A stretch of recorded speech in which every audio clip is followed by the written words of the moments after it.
ปูรับกรุ๊ปนี้จำลุ้นนะครับสงสัยเอามวยนึงต้องมวยลุ้นไว้อะไรเหมือนกันนะครับมาใครนั่นมวยตีเฮ้ยลุดเฮ้ยเฮ้ย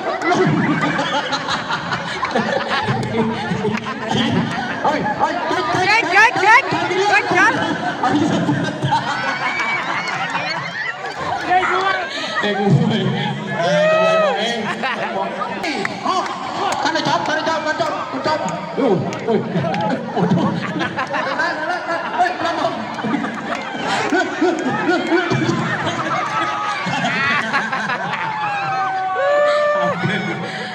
โอเคขโมยไอ้ขโมยไปบอกกั้งมาขโมยกับกั้งมาชนะเจลิปีจำนวน1,500 บาท